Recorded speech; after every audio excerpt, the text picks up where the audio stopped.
Hello friends, आज हम बात कर रहे हैं बीर गेज मछली के एपिसोड नंबर 9 की। पहले के सभी एपिसोड्स मेरे चैनल पर ऑलरेडी अवेलेबल हैं और उम्मीद है कि अब तक की कहानी आप उन्हें देखकर जान ही चुके होंगे। आगे बढ़ने से पहले एक गुजारिश भी है कि चैनल से जुड़े रहने के लिए प्लीज़ इसे सब्सक्राइब कीजिएगा। अब बात करते हैं एपिसोड नंबर 9 की, जहां जानफीज़ा और माहिर दोनों अपनी फैमिलीज और इमाम साहब के सामने बैठे हैं। प्यार में पड़े हुए माहिर और जानफीज़ा अब तक कितनी ही मुश्किलें पार करके यहाँ पर बैठे हुए थे। जानफीज़ा खुश है कि फाइनली वो माहिर से शादी कर रही थी। माहिर को भी अब यकीन हो ही रहा था कि वो अपनी ज़िंदगी के सबसे बड़े दुश्मन खुर्सात किलिमची की बेटी से इतना प्यार तो करता है कि उससे आज वो शादी करने जा रहा था। शादी की रस्में शुरू होती हैं। हक मेहर में जानफीज़ा की वज़न जितना सोना लिखवाकर और तलाक लेने का जानफीज़ा को राइट सौंपकर दोनों एक दूसरे को कबूल कर लेते हैं। माहिर की ज़िंदगी में खुशियाँ और जानफीज़ा दोनों पूरी तरह से आ चुकी थी। आसिफ दादा, जिन्हें आफिद दादी बार बार कॉल करके उनका पता ठिकाना जानना चाहती थी, आफिद की कॉल को कंटिन्यू अवॉइड कर रहे थे। शादी होने के बाद जहां सब खुश थे, दूल्हा और दुल्हन को खुशहाल जिंदगी की दुआएं दे रहे थे, वहीं सालिहा और माहिर लीगल शादी से पहले पास के ही एक पार्टी प्लेस बेकोस पर जाकर आज की शादी को सेलिब्रेट करना चाहते थे, जिसे सुनकर जानफीज़ा माहिर को शादी के बाद बैचलर्स पार्टी के लिए डांट रही थी। माहिर और सालिहा जानफीज़ा का इस तरह का रिएक्शन पहली बार देख रहे थे। सालिहा जिसे देखकर काफ़ी हैरान हो रहा था, वहीं माहिर सेटिस्फाइड था, हैप्पी था कि जानफीज़ा बीवी होने के रोल में अच्छे से एंटर कर चुकी थी। जहां ये सब लोग यहाँ पर बहुत खुश थे, वहीं पर पूरी शादी को वीडियो कॉल से खुर्सात को दिखा रहा राशिद कारा अब बेहद परेशान था, क्योंकि किसी तरह से खुर्सात ने खुद को उसकी कैद से अब आज़ाद करवा लिया था और अब इस शादी को ख़त्म करवाने के लिए जल्दी से जल्दी इल्मास मेंशन पहुंच जाता है। इल्मास मेंशन जहां पर आसिफ दादा अपने ब्रेन हेमरेज के बाद से घर पर नहीं आए थे और ना ही किसी को अपना पता बताना चाहते थे कि वो कहाँ पर है, जिसकी वजह से आफिद दादी की तबीयत खराब होने लगी थी। घर में आफिद दादी को ठीक करने के लिए सभी लोग कोशिशें कर ही रहे थे कि बाहर गेट से एक मैसेज आता है कि खुर्सात किलिमची इनसे मिलने आया था। गुस्से की हालत में बाहर पहुंची दादी आफिद उसे कोसना शुरू कर देती है। आफिद के बेटे मेहमद को मारने वाला खुर्सात को इस घर से कुछ अच्छा सुनने की उम्मीद भी नहीं थी, इसलिए वो इनसे जानफीज़ा को उसे वापस देने की बात करता है, क्योंकि खुर्सात को अभी तक तो यही लग रहा था कि माहिर और जानफीज़ा की शादी कहीं और नहीं, इल्मास मेंशन में ही हो रही थी। पहले से ही परेशान आफिद इस खबर को सुनकर अपने होशो हवास खो बैठती है और खुर्सात, जो वहां पर कीमल की मां गुलजार से भी मिला था, को कोई नई खबर आने पर पता करना चाहता था और इसलिए वो गुलजार को अपना नंबर देकर वहां से चला जाता है। दूसरी तरफ सलीम अब सिला को जंगलों से लेकर अपने घर वापस लौट रहा था। सिला उसे जानफीज़ा पर फोर्सफुली शादी का प्रेशर बनाने के लिए बुरा बुरा बोल रही थी। तब सलीम उसे बोलता है कि वो भी तो एक लैंग्वेज ट्रांसलेटर के नाजायज़ बच्चे को कीमल का बच्चा बताकर इल्मास के सर पर जैसे थोपने वाली थी, वो भी तो इस बात के बाद बेगुनाह नहीं रह जाती।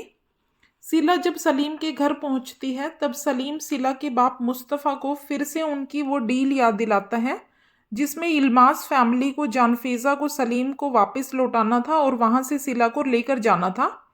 मुस्तफ़ा, जिसने ये डील गुलजार के बोलने पर की थी, अब अपनी बहन सेवड़ा और फरमान को बताता है कि उससे कितनी बड़ी गलती हो चुकी थी, और ये कॉन्वर्सेशन को मुस्तफ़ा का बाप जाबिर वहां सुन लेता है। जाबिर और मुस्तफ़ा दोनों में एक कहा सुनी होती है और गुस्से में आकर जाबिर मुस्तफ़ा पर गोली चला देता है। मुस्तफ़ा को इमरजेंसी में हॉस्पिटल ले जाया जा रहा था। दूसरी तरफ जानफीज़ा, जो माहिर से उसकी बैचलर पार्टी की बातें सुनकर गुस्सा हो चुकी थी, अब सारा के साथ खुद भी कोई पार्टी करना चाहती थी। सारा उसे समझा रही थी कि बाहर सलीम अभी भी जानफेज़ा पर जानलेवा हमला कर सकता है, इसलिए उन्हें अकेले नहीं जाना चाहिए। और ये डिस्कशन अभी चल ही रहा था जब माहिर उनके रूम में एंटर करता है अपनी बीवी को मिलने के लिए। और जानफेज़ा को इतने गुस्से में देखकर माहिर अब उसे प्यार से मनाने की कोशिशें कर रहा था।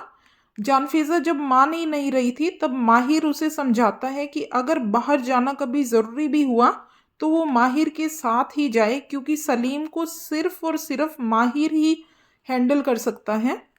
जानफेज़ा को मनाने के लिए माहिर सालिह और सारा के साथ एक गेसिंग गेम प्लान करता है, जिसमें माहिर ही एक ऐसा अकेला शख्स था जिसने 1 मिनट में जानफेज़ा और उसके बारे में 5 क्वेश्चंस का गेस किया था।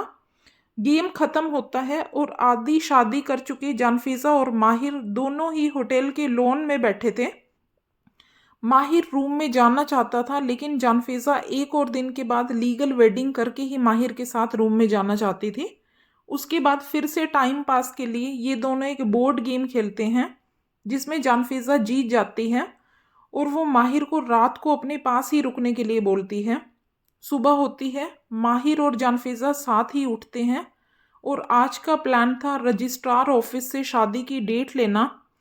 दोनों लोग रेडी होकर शादी की अगले दिन की ही अपॉइंटमेंट लेकर अभी बाहर ही घूम रहे थे जब माहिर जानफेज़ा को वेडिंग ड्रेस के ट्रायल पर ले जाता है।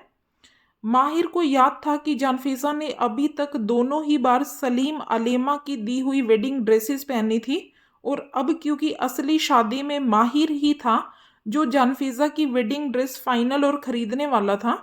जानफेज़ा की एक खूबसूरत सी ड्रेस फाइनल होती है और माहिर का एक खूबसूरत सा सूट फाइनल होता है।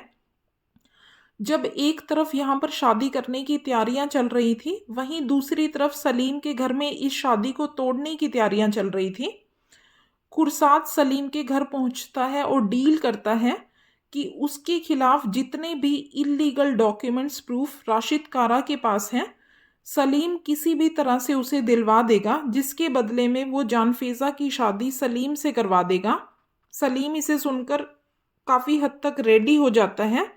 इसी बीच सिला का दादा जाबिर वहाँ पर अपनी पोती को ले आने के लिए पहुँचता है। सलीम जाबिर को अपने लोगों की ताकत दिखाकर बता देता है कि जानफेज़ा अगर उसे मिलेगी तभी सिला वहाँ से जिंदा वापस लौट पाएगी, वरना सिला की लाश ही वहाँ से जाएगी। जाबिर सलीम की ताकत के सामने मजबूर था, इसलिए वो वहाँ से चला जाता है। सलीम खुर्साद को जानफेज़ा से उसकी शादी करवाने वाला प्रपोज़ल एक्सेप्ट कर लेता है। माहिर और जानफेज़ा के होटल रूम्स में उनकी शादी की तैयारियां चल रही थी, तभी माहिर एक पैकेज के साथ जानफेज़ा के सामने पहुंचता है। इसमें वही ड्रेस थी जो जानफेज़ा की मां ने अपनी मेहंदी पर पहनी थी, और जानफेज़ा का बचपन से ही एक ख्वाब था कि वो इस ड्रेस को अपनी मेहंदी पर पहने, लेकिन क्योंकि इन हालातों में ये पॉसिबल ही नहीं था, इसलिए उसने ये ख्वाहिश को किसी के सामने जाहिर नहीं किया था। लेकिन माहिर, जो हर खुशी जानफेज़ा को देना चाहता था, डेनिजली में से उसने जानफेज़ा के घर से उस ड्रेस को मंगवा लिया था। रात को जानफेज़ा अपनी मेहंदी नाइट में वही ड्रेस पहनकर पहुंचती है। आज माहिर खुश था, बेहद खुश, बेहद ज़्यादा खुश, क्योंकि आज उसके सपने उसके सामने पूरे होने जा रहे थे। माहिर खुशी का इजहार जानफेज़ा के साथ गाकर, उसके साथ डांस करके कर रहा था, और ये खुशी उसकी आंखों में दिख रही थी। जानफेज़ा के लिए उसका प्यार उसकी आंखों में दिख रहा था। मेहंदी की रस्में ख़त्म होती है। माहिर जानफेज़ा को रूम तक छोड़ने जाता है और चाहता है कि जानफेज़ा फाइनली उससे अपने प्यार का इजहार करे, और जानफेज़ा इजहार कर देती है। माहिर खुश था कि कल फाइनली एक लीगल वेडिंग के बाद पूरी तरह से जानफेज़ा उसकी बीवी होने वाली थी, जिसे कोई सलीम अलेमा कभी नुकसान नहीं पहुंचा सकेगा। जानफेज़ा को रूम में भेजकर माहिर चला जाता है, और जानफेज़ा जैसे ही रूम में एंटर करती है, सामने उसका बाप खुर्साद किलिमची बैठा था। जानफेज़ा खुर्साद को देखते ही डर जाती है और अपनी खुशियों की भीख मांगती है। खुर्साद उससे माहिर से शादी करने से मना करता है और समझाता है कि जानफेज़ा से शादी करते ही माहिर का कत्ल हो जाएगा। एक तरफ सलीम उसको ख़त्म करना चाहता था, दूसरी तरफ सलीम ये शादी होते ही जाबिर की पोती सिला को मार देगा, जिससे अगर माहिर सलीम से बच गया तो जाबिर उसे मरवा देगा। जानफेज़ा फिर भी माहिर को छोड़ना नहीं चाहती थी और खुरसात उसे बेवा होने से बचाने के लिए उसे शादी ना करने के लिए समझाता ही जा रहा था। जानफेज़ा सुबह से लेकर जो अभी तक इतनी खुश थी, अब दुखी थी। उसे समझ नहीं आ रहा था कि वो अपने प्यार को चुने या माहिर की जान को। दूसरी तरफ अपनी जिंदगी और मौत की लड़ाई में फंसा हुआ मुस्तफ़ा हॉस्पिटल में अपनी बहन सेवड़ा को मिलने के लिए बुलाता है और सिला और उसके नाजायज बच्चे के बारे में सब बता देता है। सेवड़ा को जब समझ में आता है कि वो बच्चा इल्मास फैमिली का नहीं है, तो अब ये समझ में नहीं आ रहा था कि उसे अब ये इसके बाद किसे बतानी चाहिए या फिर उसे इस सच को छुपा लेना चाहिए। इसी वक्त आसिफ दादा, जो अपनी लोकेशन बिना ये शादी करवाए हुए किसी को नहीं बताना चाहते थे, कि क्रेडिट कार्ड शॉपिंग डिटेल से फरमान को उनकी लोकेशन का पता चल जाता है। आफिद दादी ये जानकर बड़ी नाराज थी कि आसिफ अपने बेटे मेहमत के कातिल की बेटी पर इतना पैसा कैसे खर्च कर सकते हैं। अगला दिन आता है। दिन था माहिर और जानफेज़ा की फाइनली शादी होने का। जानफेज़ा खुरसात की बातों से पूरी रात से ही रो रही थी। दूसरे रूम में माहिर को न्यूज़ मिलती है कि ओनार नाम का एक शख्स जो बोरिस को अच्छे से जानता था, उसे बोरिस और स्मगलिंग बिजनेस के बारे में सब बता देगा। ये सोचकर माहिर सालिह के साथ प्लान करता है कि उसे ओनार से मिलने जाना चाहिए ताकि उसकी सस्पेंशन का पीरियड ख़त्म हो सके। माहिर वहां जाने से पहले जानफेज़ा को बताने आता है कि वो ओनार को पकड़ने जाना चाहता है और शादी के टाइम पर पहुंच जाएगा। जानफेज़ा पहले से ही काफ़ी डरी हुई थी और कोई गड़बड़ ना हो इसलिए वो माहिर को ना जाने देना चाहती थी। तब माहिर उसे प्रॉमिस करके जाता है कि वो शादी की टेबल पर आकर उसे एवत ज़रूर बोलेगा।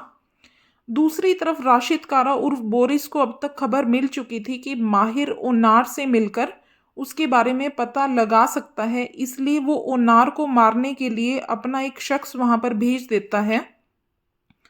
एक अकेली जगह थी जिसमें माहिर और सालिहा थे और अब तक ओनार को कन्विंस कर चुके थे बोरिस का नाम बताने के लिए। इसी वक्त एक शख्स ओनार पर गोली चला देता है। ओनार घायल हो जाता है। माहिर उस शख्स को पकड़ने के लिए उसके पीछे भागता है। नकाब पोश वो शख्स माहिर के हमले से बचने के लिए उस पर गोली चला देता है। गोली लगती है एक तरफ और होटल रूम में वेडिंग ड्रेस में तैयार खड़ी हुई जानफेज़ा का दिल माहिर का सोचकर वहीं पर रुक जाता है। कुछ बुरा सोचकर अब वो डर चुकी थी। थोड़ी देर पहले जानफेज़ा को शादी पर एवत बोलने का प्रॉमिस करके आया हुआ माहिर अपनी आंखें बंद कर चुका था। सब रुक जाता है और माहिर को गोली मारने वाला शख्स राशिद कारा का वो आदमी कोई और नहीं, सारा का भाई शवास था। वही शवास जिसने 20 साल पहले एक गोली से मेहमत इल्मास की जान लेकर माहिर को अनाथ बना दिया था और उसी शवास की आज गोली लगने से माहिर की आंखें बंद हो चुकी थी। माहिर जिंदा है या नहीं ये हमें पता चलेगा अगले एपिसोड में, जिसके लिए आपसे रिक्वेस्ट है कि आप हमसे जुड़े रहिए। अभी तक अगर चैनल को सब्सक्राइब नहीं किया तो प्लीज़ कर लीजिएगा। Thank you.